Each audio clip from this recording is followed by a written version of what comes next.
El billete de 1 millón de libras, por Mark Twain.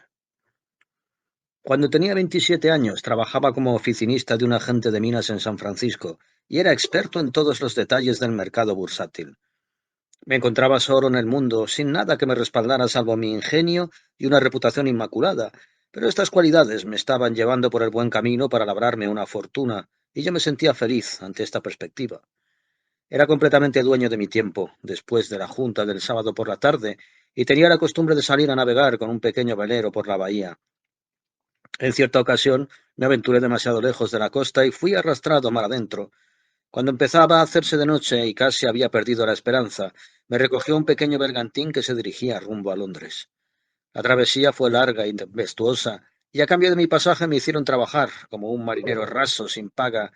Cuando desembarqué en Londres, mis ropas estaban raídas y hechas jirones, y no llevaban más que $1 en el bolsillo. Aquel dinero me alimentó y albergó durante 24 horas. Las siguientes 24 las pasé sin comida ni cobijo. Hacia las 10 de la mañana siguiente, andrajoso y hambriento, me arrastraba a duras penas por Portland Place, cuando un niño que pasaba a remolque de su niñera tiró a la alcantarilla una pera grande y apetitosa, a la que solo le faltaba un bocado. Por supuesto me paré en seco y clavé mi anhelante mirada en aquel tesoro embarrado. La boca se me hacía agua, mi estómago lo ansiaba, todo mi ser lo reclamaba, pero cada vez que hacía algún amago de ir a cogerlo, la mirada de algún transeúnte me disuadía de mi propósito, y entonces, claro, me incorporaba y adoptaba un aire indiferente, simulando no haber ni siquiera reparado en la fruta.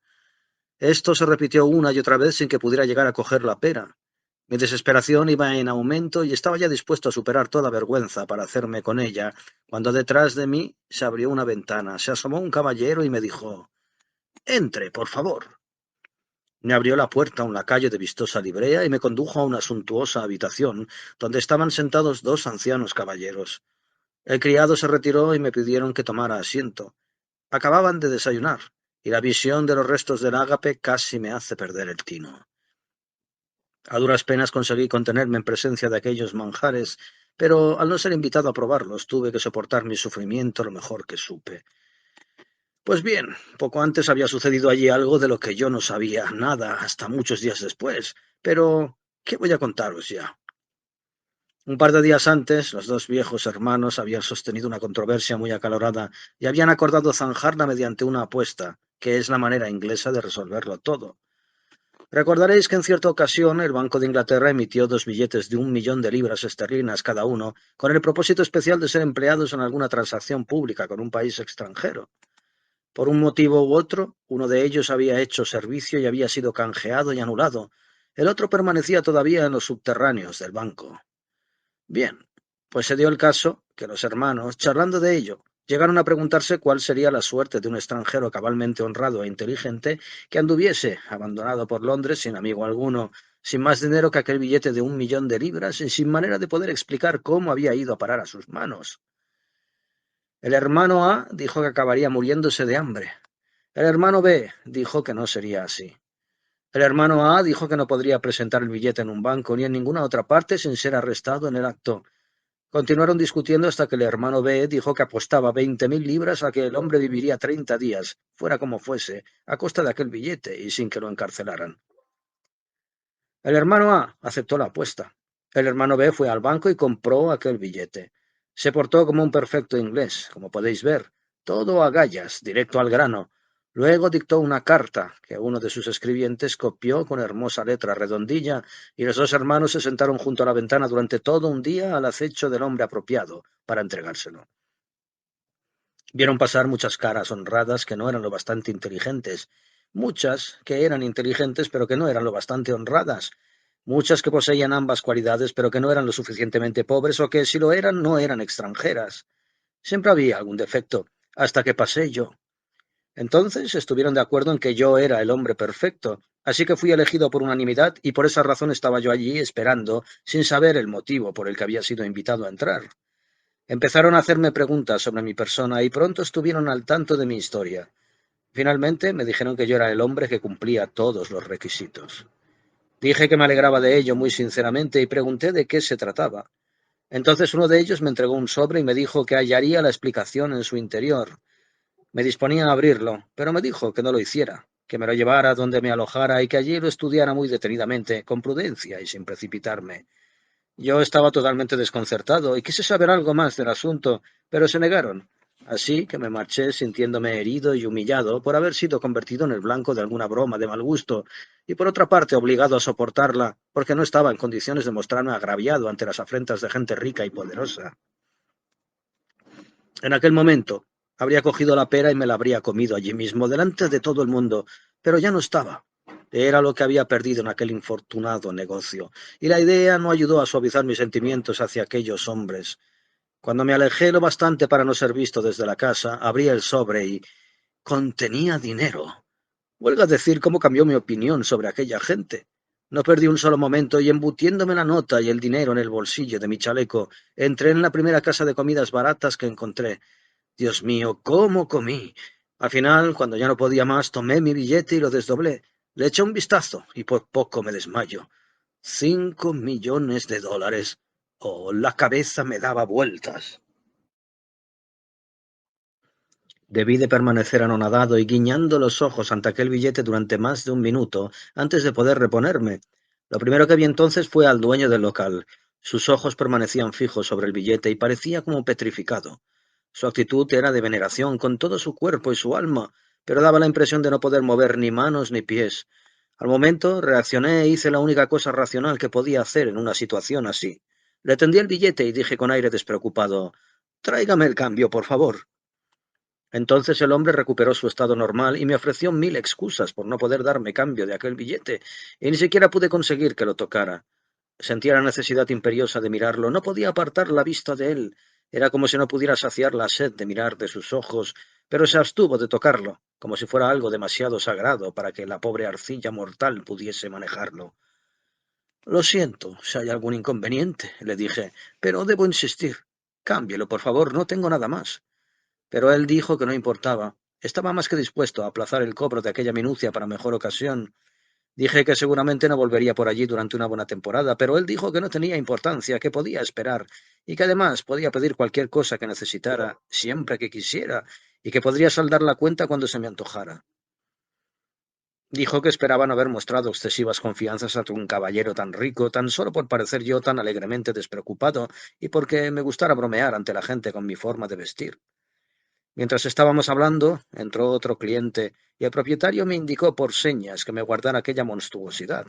Luego me acompañó hasta la puerta con toda suerte de reverencias y me encaminé rápidamente hacia la casa de aquellos hermanos, a fin de corregir la equivocación cometida antes de que me cogiera la policía y me lo exigiera a la fuerza. Estaba muy nervioso. De hecho, estaba terriblemente asustado, aunque, por supuesto, sabía que estaba libre de toda culpa, pero conocía demasiado bien a los hombres para saber que cuando descubren que han dado a un vagabundo un billete de 1 millón de libras esterlinas creyendo que era de una, montan en cólera contra él, en vez de culpar a su propia miopía, lo cual sería lo más pertinente. A medida que me acercaba a la casa iba calmándose mi exaltación, porque allí todo permanecía tranquilo, lo cual me daba la seguridad de que la equivocación todavía no había sido descubierta. Llamé a la puerta. Apareció el mismo criado. Pregunté por aquellos caballeros. «Se han marchado», fue la respuesta que me dio el frío y altivo estilo de su tribu. «¿Se han ido? ¿A dónde?» «De viaje». «¿Pero a dónde?» «Al continente, creo». ¿Al continente?» «Sí, señor». «¿Hacia dónde? ¿Qué ruta han seguido?» «No sabría decírselo, señor». «¿Cuándo regresarán?» «Dentro de un mes, han dicho». «¿Un mes? Oh, esto es terrible. Deme alguna idea para poder comunicarme con ellos. Es de suma importancia». «No puedo, en serio. No tengo ni idea de dónde han ido, señor». «Entonces tengo que ver a algún miembro de la familia».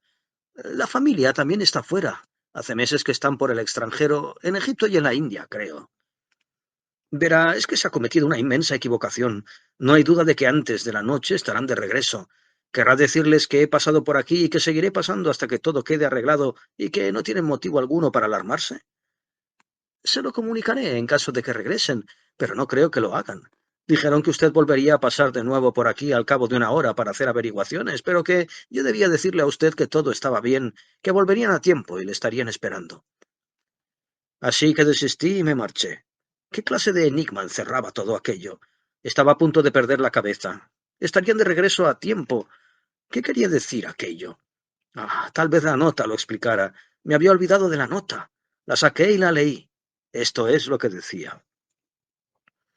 Es usted un hombre honrado e inteligente, como puede verse por su cara. Nos figuramos asimismo que es pobre y extranjero. Aquí encontrará una cantidad de dinero. Se le concede en préstamo durante 30 días sin intereses. Preséntese en esta casa al finalizar el plazo. He hecho una apuesta sobre usted. Si la gano, obtendrá usted cualquier puesto que esté a mi alcance. Cualquiera, claro está, con el que pueda demostrar que está familiarizado y para el que sea competente. No había firma, ni dirección, ni fecha. ¿En qué situación me hallaba metido? Vosotros ya estáis al tanto de lo que había pasado antes de esto, pero yo no sabía nada. Para mí aquello era un misterio profundo y tenebroso. No tenía la más mínima idea de qué clase de apuesta se trataba, ni de si podía redundar en beneficio o en perjuicio mío. Entré en un parque y me senté a reflexionar sobre el asunto, a fin de considerar qué era lo que debía hacer. Al cabo de una hora, mis razonamientos habían cristalizado en el siguiente veredicto. Tal vez esos hombres piensan beneficiarme, tal vez perjudicarme. No hay manera de dilucidarlo. Mejor no pensar en ello. Tienen entre manos un juego, un plan, un experimento de alguna clase. No hay manera de dilucidarlo. Mejor no pensar en ello. Han hecho una apuesta sobre mí, no hay manera de dilucidar cuál. Mejor no pensar en ello. Todo esto son valores indeterminables. En cambio, el resto de la cuestión es tangible, sólida y puede ser clasificada y etiquetada con certeza. Si pido al Banco de Inglaterra que pongan este billete al crédito del hombre al que pertenece, lo harán, porque lo conocen, aunque yo ignore su identidad.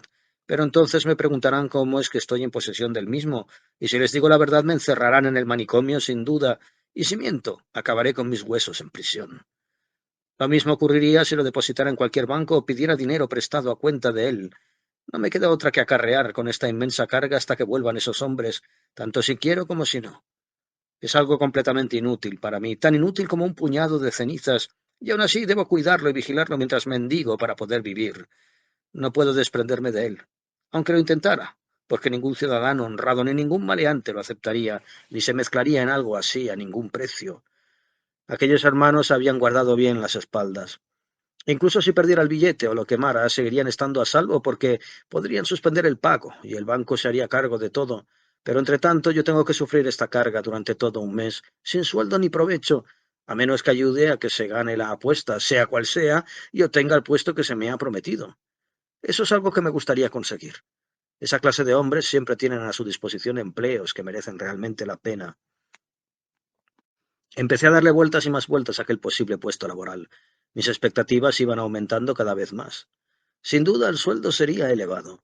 Empezaría dentro de un mes y después todo marcharía bien. Al poco rato ya me sentía persona de importancia. Comencé a vagar de nuevo por las calles.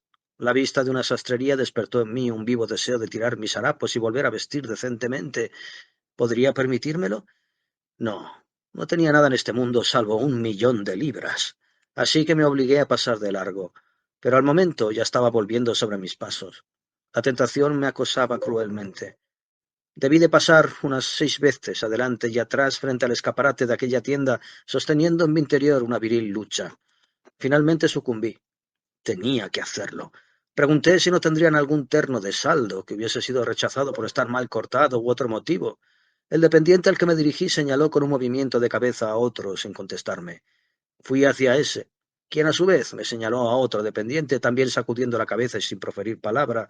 Cuando me acerqué a este último me dijo: «Enseguida le atiendo». Aguardé hasta que terminó lo que estaba haciendo. Luego me condujo a una trastienda y desplegó ante mí un montón de ternos rechazados y escogió para mí el más deslucido. Me lo puse. No me sentaba bien ni era en modo alguno elegante, pero era nuevo y estaba ansioso por tenerlo, así que no le puse ningún defecto y dije con cierto apocamiento: «Me iría muy bien si pudiera esperar unos días a cobrar el importe. No llevo cambio pequeño encima». El rostro del dependiente adoptó una expresión de lo más sarcástica y dijo: «Oh, ¿no lleva? Claro, ¿cómo iba a esperarme algo así? Los caballeros como usted solo suelen llevar encima billetes grandes». Me sentí ofendido y dije: «Amigo, no debería juzgar siempre a los desconocidos por la ropa que gastan.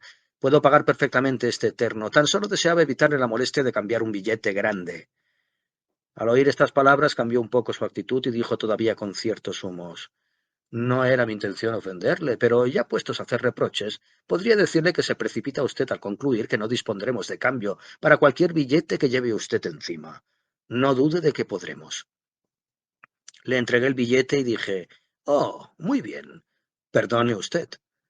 Recibió el billete con una sonrisa, una de esas amplias sonrisas que parecen dar la vuelta a la cara con pliegues, arrugas y espirales, y recuerdan a un pequeño estanque donde se ha arrojado una piedra, y luego, en cuanto echó un vistazo al billete, la sonrisa quedó súbitamente congelada y se tornó amarillenta, y recordaba aquellas franjas de lava ondulantes y retorcidas que se acumulan en los niveles inferiores de las faldas del Vesubio.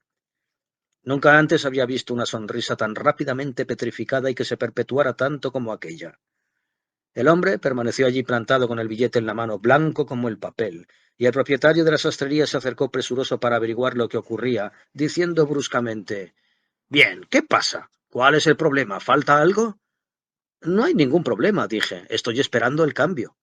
«Venga, vamos, dale el cambio, Todd, dale el cambio». Todd replicó, «¿Darle el cambio? Es muy fácil de decir, señor, pero mire usted el billete». El propietario le echó un vistazo, lanzó un discreto pero elocuente silbido, y luego empezó a rebuscar entre el montón de trajes rechazados, sacando frenéticamente unos por aquí y otros por allá, sin parar de hablar excitadamente como para sí mismo. Vender a un millonario excéntrico un terno tan impresentable como este. Este Todd es tonto, tonto de nacimiento. Siempre está haciendo cosas así. Siempre consigue que ningún hombre rico vuelva por aquí, porque no sabe distinguir a un millonario de un vagabundo. Nunca ha sabido. Ah, aquí está lo que buscaba. Por favor, señor, quítese todo eso y tírelo al fuego. Hágame el favor de ponerse esta camisa y este traje. Eso es. Este le sienta de maravilla. Sencillo, discreto, modesto y al mismo tiempo con una elegancia propia de un duque. Fue confeccionado por encargo para un príncipe extranjero. Tal vez lo conozca, señor. Su Serenísima Alteza, el Hospodar de Halifax. Tuvo que dejarlo y quedarse con un traje de luto porque su madre estaba a punto de morir, aunque al final no murió. Pero, ¿qué se le va a hacer? Las cosas no siempre suelen salir de la forma que a nosotros, que a nuestros clientes. Eso es. Los pantalones le quedan estupendamente, señor, de maravilla. Y ahora el chaleco. Ajá. Espléndido también. Ahora la levita. Dios mío, pero mírese. El conjunto. Perfecto. En toda mi carrera profesional jamás he visto un triunfo tan espectacular como este. Expresé mi satisfacción. Muy bien, señor, bastante bien. Me atrevería a decir que de momento cumplirá con su cometido. Pero espera a ver lo que haremos para usted después de tomarle las medidas. Todd, trae libreta y pluma. Vamos a ver. Largo de pierna, 32. Y así siguió. Antes de permitirme decir una sola palabra, ya me había tomado las medidas y estaba dando órdenes para confeccionar fracs, trajes de calle, camisas y toda suerte de piezas de vestir. En cuanto tuve oportunidad, dije, «Pero, señor mío, no puedo encargar todo eso, a menos que pueda esperar indefinidamente o me cambie el billete». «Indefinidamente». Qué palabra tan inapropiada, señor. Nada apropiada. Eternamente. Esa es la palabra, señor. Todd, despacha todo esto rápidamente y envíalo a la dirección del señor sin pérdida de tiempo. Los clientes menores que aguarden. Anota la dirección del caballero y... estoy cambiando de residencia. Me pasaré por aquí y le daré la nueva dirección. Bien, señor. Muy bien. Un momento. Permítame que le acompañe hasta la puerta, señor. Por aquí. Buenos días, señor. Buenos días. En fin, podéis suponer a qué me condujo todo aquello. Pues naturalmente a comprar cuanto me hiciera falta y luego pedir el cambio. Al cabo de una semana me había provisto suntuosamente con todas las comodidades y lujos necesarios y había tomado unas dependencias privadas en un hotel carísimo de Hanover Square. Allí era donde almorzaba y cenaba, pero seguía acudiendo a desayunar a la humilde casa de comidas de Harris, donde comí por primera vez a cambio de mi billete de 1 millón de libras. Harris había sido mi creador. Se había corrido la voz de que el excéntrico extranjero que llevaba billetes de 1 millón en el bolsillo de su chaleco era el gran cliente benefactor del lugar. Con eso hubo suficiente. De ser un pobre y humilde establecimiento que subsistía a duras penas, se había convertido en un célebre local atestado de clientes. Harris estaba tan agradecido que me obligaba a tomar dinero prestado y de ninguna manera aceptaría una negativa. Así que, pese a que yo continuaba siendo pobre de solemnidad, disponía de dinero para gastar y vivir como los ricos y los poderosos. No dejaba de pensar que en cualquier momento me daría el gran batacazo, pero ya me había lanzado al agua y ahora debía continuar nadando o ahogarme. Como ya sabéis, se cernía sobre mí ese elemento de desastre inminente que confería un aspecto serio, grave e incluso trágico a una situación que de otra forma habría resultado puramente ridícula. Durante la noche en la oscuridad, la parte trágica se imponía con toda su fuerza, siempre advirtiéndome, siempre amenazante, y eso me inquietaba y me angustiaba, haciéndome difícil conciliar el sueño. Pero a la alegre luz del día, el elemento trágico se desvanecía y desaparecía, y yo volvía a caminar como si flotara, y me sentía feliz en mi vértigo, en mi embriaguez, por decirlo así.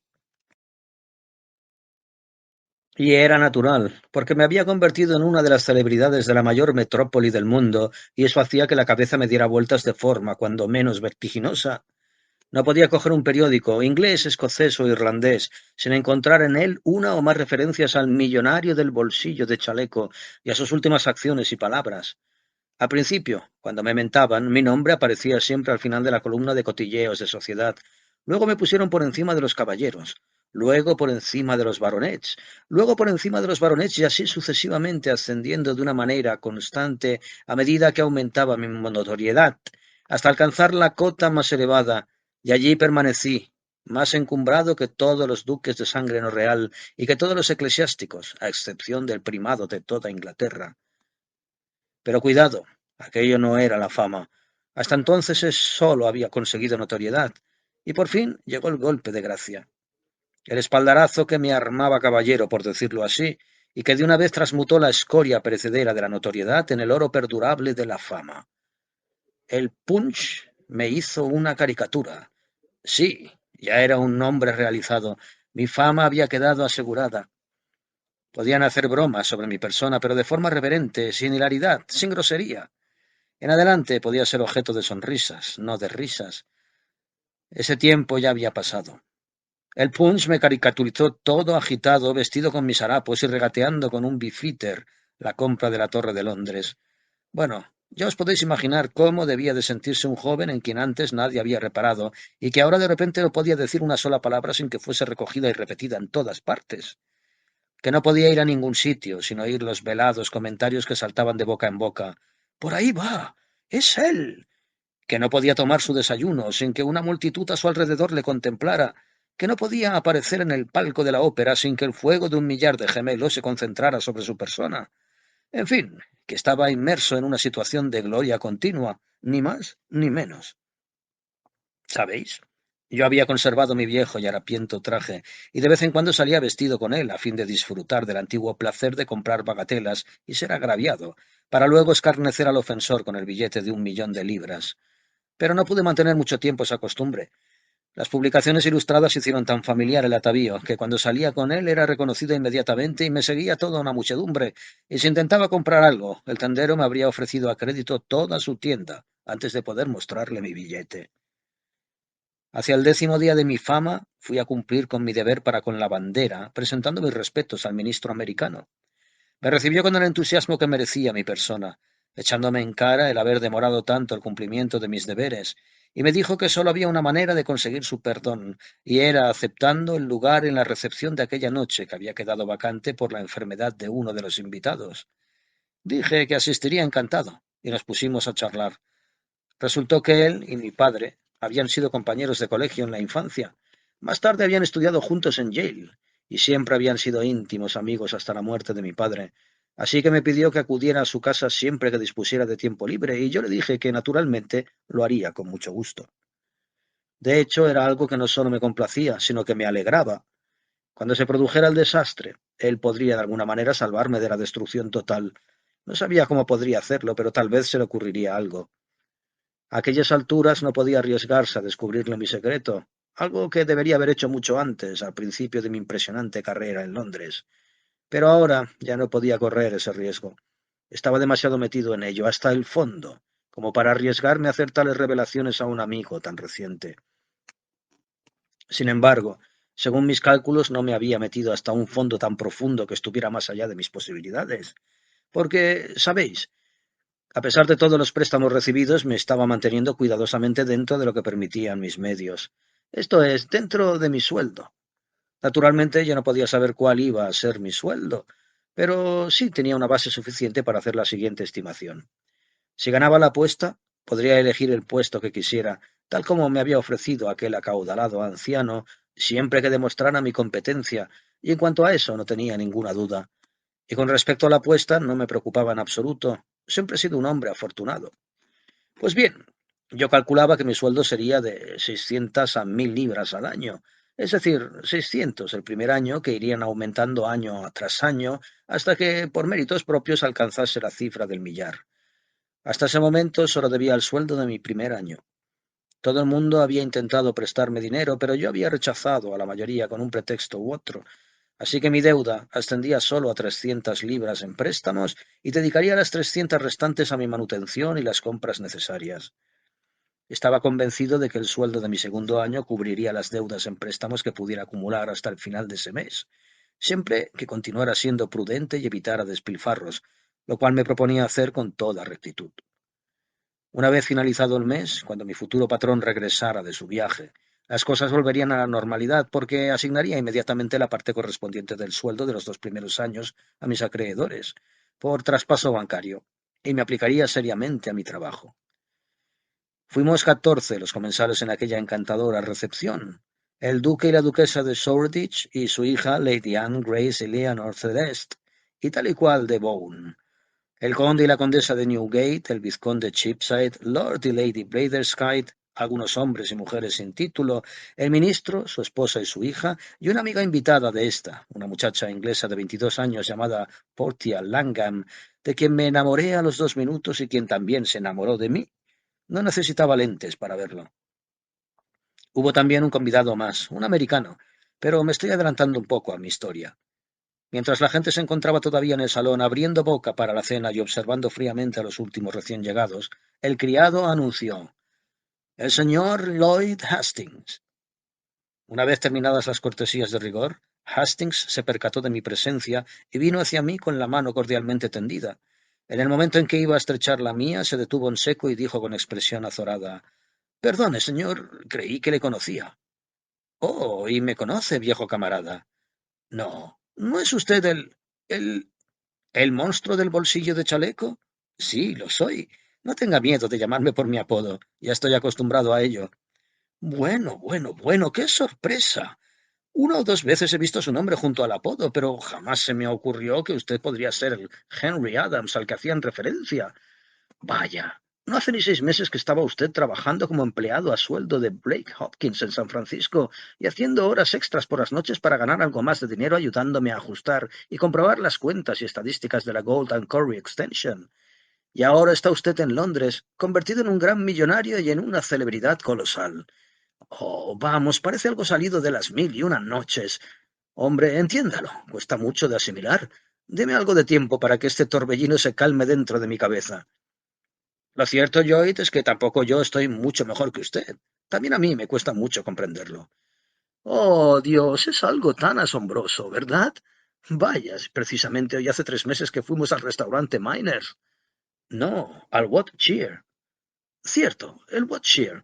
Fuimos allí a las 2 de la madrugada y tomamos una chuleta y un café de haber trabajado durante 6 largas y duras horas en aquellos papeles de la extensión, e hice cuanto pude para convencerle de que se viniese conmigo a Londres y me ofrecía conseguirle un permiso de excedencia y a correr con todos sus gastos, y además a darle una gratificación si conseguía realizar la venta que me proponía, y usted no quiso tomarlo en consideración, y me dijo que no tendría éxito en la venta y que no podía permitirse dejar así como así la agencia, y que al regresar le faltaría tiempo para volver a encarrilar los asuntos del negocio. Y sin embargo, aquí está usted. Qué extraño es todo esto. ¿Cómo es que al final ha venido y qué le ha llevado a alcanzar tan extraordinaria posición? Oh, ha sido una casualidad. Es una larga historia. Como una novela, podría decirse. Ya se lo explicaré todo, pero ahora no. ¿Cuándo? Cuando acabe este mes. Pero si faltan más de 15 días, no se puede excitar de esta forma la curiosidad de un hombre. Dejémoslo en una semana. No puedo. Más adelante sabrá el porqué, poco a poco. Y bien, ¿cómo marcha el negocio? Su alegría se desvaneció como un soplo y dijo como un suspiro: «Fue usted un verdadero profeta, Hal, un verdadero profeta. Ojalá no hubiese venido. Es mejor que no hablemos de ello». «Pero debe hacerlo. Esta noche, cuando salgamos de aquí, vendrá conmigo y aceptará mi hospitalidad, y entonces me lo contará todo. —Oh, ¿de veras? ¿Lo dice en serio? —preguntó con los ojos humedecidos. —Sí, quiero escuchar toda la historia, palabra por palabra. —Cuánto se lo agradezco. Encontrar de nuevo el interés de un ser humano, una voz, una mirada dirigidas a mí y a mis asuntos después de todo por lo que he tenido que pasar. Oh, Dios, podría arrodillarme a sus pies. Estrechó fuertemente mi mano, manteniéndola largo rato entre la suya, y luego se mostró risueño y animado a la espera del ágape, que no llegó a producirse. No pasó lo que siempre acostumbra pasar con este malsano y exasperante sistema inglés. No pudo establecerse la cuestión protocolaria de las precedencias y no hubo comida. Los ingleses siempre cenan antes de asistir a ese tipo de recepciones porque son conscientes de los peligros que corren, pero nadie advierte al extranjero, que por lo general cae cándidamente en la trampa. Por fortuna, en aquella ocasión nadie sufrió las consecuencias, ya que todos habíamos cenado previamente, pues no había ningún bisoño entre nosotros, a excepción de Hastings. Y cuando éste había sido invitado, el ministro le había informado de que, por deferencia a la costumbre inglesa, no había ordenado ninguna comida. Cada caballero ofreció el brazo a una dama y nos dirigimos en procesión al comedor, porque es habitual proceder a realizar todo el ritual. Pero allí empezó la disputa. El duque de Shoreditch quería tener la precedencia y sentarse a la cabecera de la mesa, sosteniendo que él era superior a un ministro que representaba únicamente a una nación y no a un monarca. Pero yo defendí mis derechos y me negué a ceder.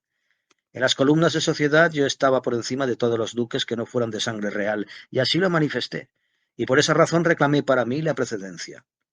No pudo resolverse la cuestión, claro está, en una lucha que se libraba de forma encarnizada por ambas partes. Al final, y de forma poco juiciosa, el duque intentó hacer valer las cartas de su nacimiento y antigüedad, y yo vi a su Guillermo el Conquistador y elevé la apuesta con Adán, de quien yo era directo sucesor. Como demostraba mi nombre, mientras que él pertenecía a una rama colateral, como indicaba su nombre, y su más reciente origen normando. Así que, de nuevo, volvimos todos en procesión al salón, donde nos fue ofrecido un tentempié perpendicular, un plato con sardinas y una fresa. Entonces todos se agrupan por parejas y se plantan uno frente a otro para comer. En este acto, la religión de la precedencia no era tan estricta. Las dos personas de mayor rango lanzan al aire un chelín. El ganador se come la fresa y el perdedor se queda con el chelín. Los dos siguientes tiran la moneda, luego otros dos y así sucesivamente.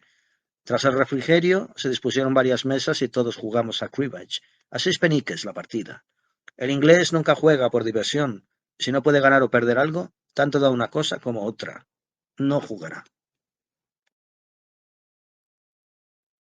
Pasamos un rato delicioso, sin duda. Lo fue para dos de nosotros, la señorita Langham y yo. Yo estaba totalmente embelesado por ella y no podía contar mi mano de cartas si había más de una doble secuencia. Y cuando tenía una buena puntuación, nunca me enteraba y volvía a levantar todas las cartas.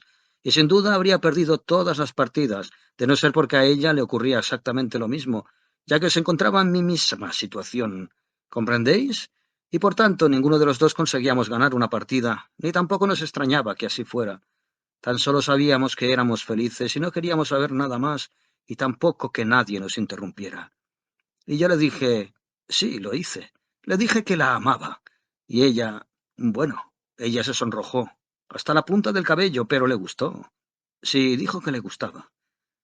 Oh, nunca, nunca ha habido una velada tan maravillosa como aquella. Cada vez que sacaba una combinación puntuable, hacía una anotación. Cada vez que ella lo hacía, acusaba recibo, contando las manos igualmente. En fin, que ni siquiera podía decir yo 2 puntos por sus talones, sin añadir, oh, qué dulce es mirarla. Y entonces ella decía, 15-2, 15-4, 15-6, y una pareja dan 8 y 8 dan 16. ¿No le parece? Mirando de reojo por debajo de sus pestañas, ¿sabéis? Tan dulce y picaruela. Oh, fue algo que no puede explicarse. Bueno, al final me comporté con ella con total honestidad e integridad. Le dije que no tenía un triste céntimo, sino tan solo el billete de 1 millón de libras, del que ella tanto había oído hablar. Y le confesé que ni siquiera me pertenecía, lo cual despertó su curiosidad. Entonces, en voz muy baja, le conté toda la historia desde el principio, y ella por poco se muere de risa. Yo no acertaba a comprender qué era lo que podía causarle tanta hilaridad, pero lo cierto es que así fue.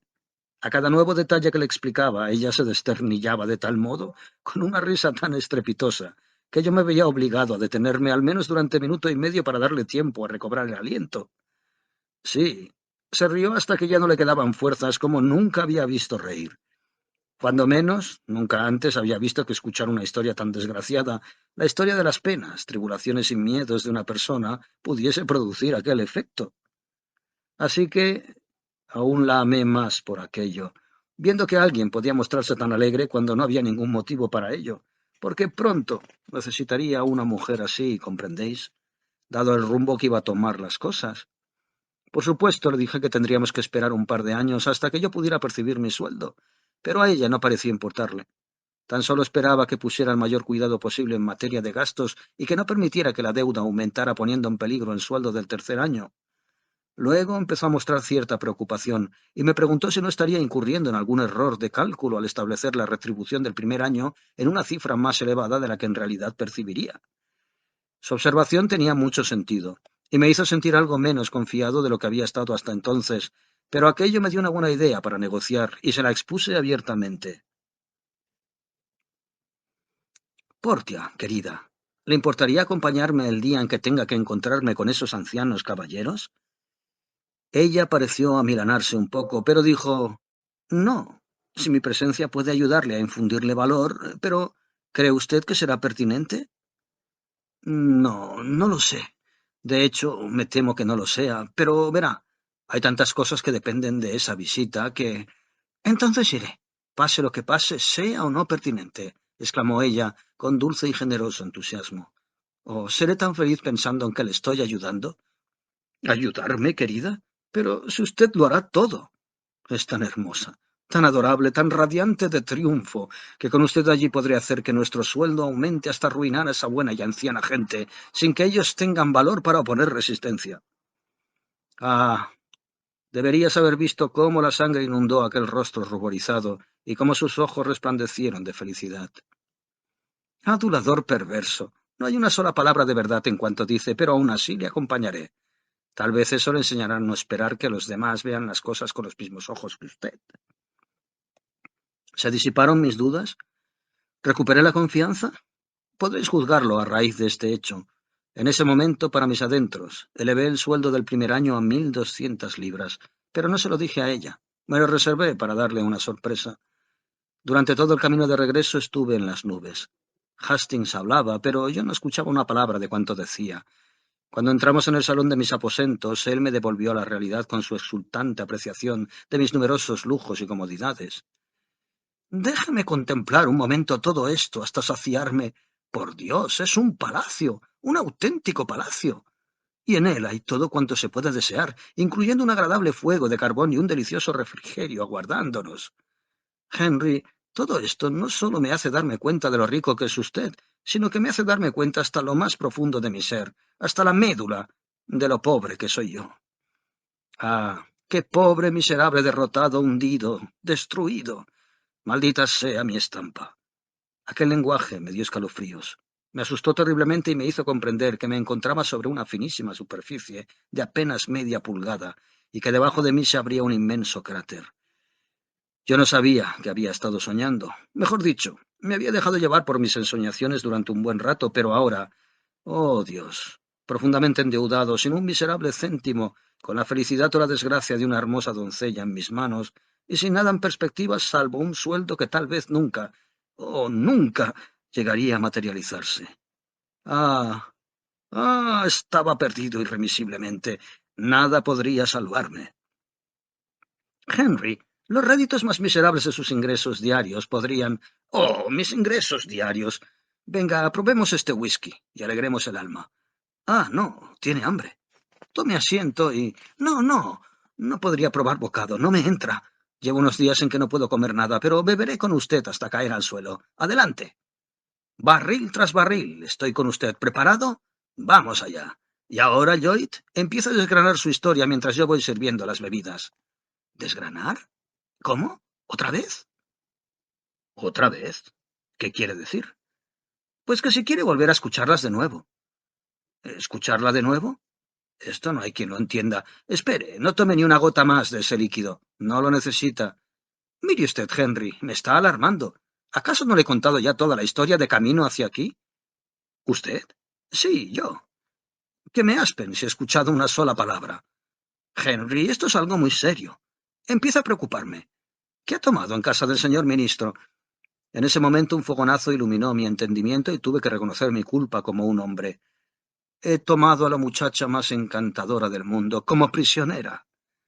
Entonces vino corriendo hacia mí y me estrechó las manos una y otra vez hasta que nos dolieron, y no me reprochó el no haber escuchado ni una sola palabra de una historia que se prolongó durante 3 millas de camino. Se limitó a sentarse frente a mí, como la buena y paciente persona que era, y volvió a contármelo todo una vez más. En resumidas cuentas, se reducía a lo siguiente. Hastings había llegado a Inglaterra con lo que había creído que era una gran oportunidad.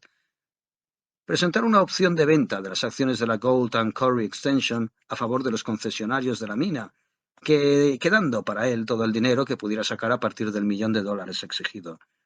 Había trabajado muy duro, había tirado de todos los hilos posibles, había probado todos los recursos honrados, había gastado casi todo el dinero que poseía en este mundo y no había encontrado a un solo capitalista interesado en la compra, y su opción caducaba a fin de mes. En una palabra, estaba arruinado.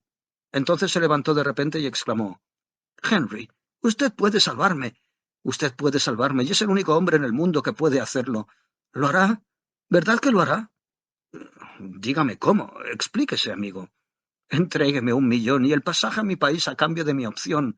O no rehúse, no rechace mi oferta». Pasé una verdadera agonía.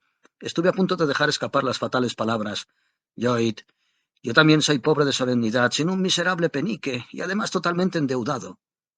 Pero de pronto una idea fulgurante cruzó llameando por mi mente y apreté las mandíbulas, y me tranquilicé hasta adoptar una expresión tan fría como la de un capitalista. Luego dije, en un tono profesional lleno de aplomo: «Le salvaré, Lloyd». «Entonces estoy salvado. Dios le bendiga eternamente. Si alguna vez yo...» «Déjeme terminar, Lloyd. Le salvaré, pero no de esa manera, porque eso no sería justo para usted, después del duro trabajo que ha realizado y de todos los riesgos que ha corrido. Yo no necesito comprar minas. En un centro comercial como Londres no tengo necesidad de ello para mantener mi capital en movimiento, que es a lo que me dedico todo el tiempo. Pero le diré lo que vamos a hacer. Naturalmente, yo sé todo lo que hay que saber de esa mina, conozco su inmenso valor, y puedo jurarlo ante cualquiera que así lo desee. Usted venderá la mina en un plazo de 15 días por $3 millones, usando libremente mi nombre, y compartiremos a medias en las ganancias. ¿Y sabéis lo que pasó? Pues que en su delirante ataque de alegría, en su frenética danza jubilosa, podría haber destrozado todos los muebles y objetos de la estancia si no se lo hubiera impedido sujetándolo con firmeza. Así que por fin se sentó totalmente feliz y dijo: «Puedo utilizar su nombre. Imagínese, su nombre. Oh, Dios, esos ricachones londinenses acudirán a mí en manada, se pelearán por comprar esas acciones. Vuelvo a ser un hombre cabal para siempre, y nunca podré olvidarle mientras viva». En menos de 24 horas había corrido la voz por todo Londres. Día tras día no hacía otra cosa que permanecer sentado en casa y asegurar a cuantos venían: «Sí, yo le dije que me remitiera a quien pidiera referencias. Conozco al hombre y conozco la mina. Él es de una honradez irreprochable y la mina vale mucho más de lo que pide por ella». Entretanto, pasaba todas las veladas en casa del ministro Comportia. No le conté nada acerca de la mina, me lo reservaba para darle una sorpresa. Hablábamos del sueldo, de nada más que del sueldo, y del amor. A veces del uno, a veces del otro, a veces del sueldo y el amor juntos, y válgame Dios, el interés que la mujer y la hija del ministro se tomaron por nuestro pequeño idilio, y los infinitos e inocentes pretextos que idearon para evitarnos cualquier interrupción y mantener al ministro en la inopia sin sospechar nada. En fin, fue algo realmente encantador por su parte. Cuando el mes llegó a su fin, yo tenía $1.000.000 a mi nombre en el London and County Bank, y también Hastings se encontraba en esa misma situación financiera. Ataviado con mis mejores galas, tomé un coche y pasé por delante de la casa de Portland Place, donde todo indicaba que mis pájaros ya habían vuelto al nido, y luego me dirigí a la residencia del ministro, donde recogí a mi adorada y pusimos de nuevo rumbo a la casa de los ancianos caballeros, sin parar de hablar muy excitados del sueldo. Ella estaba tan emocionada y angustiada que eso la hacía intolerablemente hermosa. Le dije: «Querida, con el aspecto que luce, sería un crimen conseguir un sueldo inferior en un solo penique a 3.000 libras al año». «Henry, Henry, nos arruinarás». «No tengas miedo. Tú solo mantén ese maravilloso aspecto y confía en mí. Todo irá bien. Así las cosas, me pasé todo el camino intentando reafirmar su ánimo y su valor. Ella continuaba suplicándome, diciendo, «Oh, por favor, recuerda que si pedimos demasiado podemos quedarnos sin sueldo, y entonces, ¿qué será de nosotros sin ningún medio en el mundo de ganarnos la vida?» Nos abrió la puerta aquel mismo criado, y allí estaban los ancianos caballeros. Naturalmente se quedaron muy sorprendidos al ver a mi lado a aquella prodigiosa criatura, pero les dije, «No se preocupen, caballeros, es mi futuro sostén y compañera». Y se la presenté, y les llamé a ellos por su nombre. No parecieron sorprendidos, sabían perfectamente que yo no habría dudado en consultar el directorio.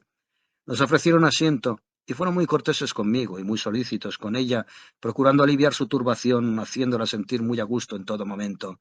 Entonces dije, «Caballeros, estoy dispuesto a rendir cuentas».